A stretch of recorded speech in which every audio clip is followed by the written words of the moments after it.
اللہ رب العزت نبی اکرم صلی اللہ تعالی علیہ وسلم سے فرما رہا ہے وَإِذْ اذْكُرْ محبوب یاد کر ان لمحات کو، یاد کیجئے ان گھڑیوں کو، یاد کیجئے ان مقدس ساعتوں کو جب اللہ رب العزت ملائکہ سے یہ کہہ رہا تھا کہ میں زمین میں اپنا خلیفہ بنانے لگا ہوں۔ اگر اللہ کے رسول وہاں موجود ہی نہیں تو اس چیز کو ذکر کیسے کیا جا سکتا ہے؟ پھر ان سے گواہی کیسے لی جا سکتی ہے؟ پھر ان سے اس چیز کے بارے میں ذکر کیسے کیا جا سکتا ہے؟ اور ایسا تو نہیں ہے قرآن مجید میں کوئی لفظ ایسے آ گیا ہو، قرآن مجید کا تو لفظ حکمت و ہدایت پر مبنی ہے۔ معلوم یہ ہوتا ہے کہ حدیث مبارک میں ہے رسول اللہ علیہ السلام نے ارشاد فرمایا کنت نبیا وآدم بین الماء والطین، کہ میں اس وقت بھی اللہ کا نبی تھا جب حضرت آدم علیہ السلام کا ابھی مٹیریل تیار کیا جا رہا تھا۔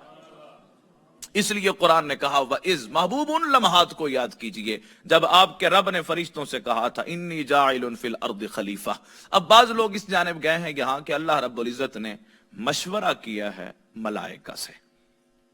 تو تفسیروں کو جب آپ غور سے پڑھتے ہیں، اگرچہ کئی ایک مفسرین نے بھی اس چیز کو ذکر کیا ہے، مگر جب آپ غور سے دیکھتے ہیں، میں تقریباً اس درس قرآن میں جتنی میری استطاعت ہے، جتنی میری توفیق ہے، میں پوری کوشش کرتا ہوں کہ ہر ایک چیز کو آسان سے آسان انداز میں آپ حضرات کے سامنے پیش کروں، اس لیے کہ مجھے آپ حضرات کے آنے کا بھی احساس ہے، آپ کے وقت نکالنے کا بھی احساس ہے۔ تو یہاں جو میں سمجھ پایا ہوں تو اللہ رب العزت نے نہ تو ملائکہ سے اجازت لی ہے اور نہ ہی اللہ رب العزت نے ملائکہ سے کسی قسم کا کوئی مشورہ کیا ہے، بلکہ اپنے ارادہ عالیہ کا اظہار ضرور فرمایا ہے کہ میں ایسا کرنے لگا ہوں۔ اب فرشتوں نے اللہ رب العزت کی بارگاہ میں جو عرض کیا کہ یا اللہ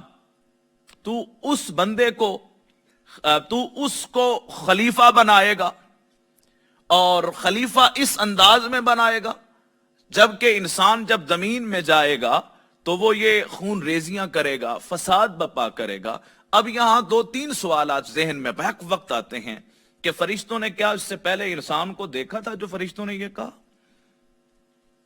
فرشتوں نے، میں آپ کو سادہ سی مثال عرض کرتا ہوں،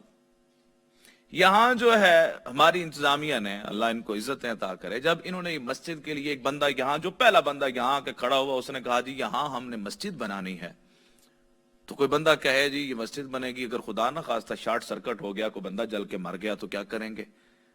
تو اب یہ سوال جو ہے اللہ کے بندے، ابھی نہ اس کی بنیاد پڑی ہے، نہ بلڈنگ بنی ہے، نہ کوئی اور کام ہوا ہے، تو کیسے یہ بات کی جا سکتی ہے؟ فرشتوں نے کیسے کہہ دیا یا اللہ تو اسی کو اپنا خلیفہ بنا رہا ہے جو زمین میں فساد بپا کرے گا، جبکہ ایک بھی انسان فرشتوں نے بظاہر نہیں دیکھا؟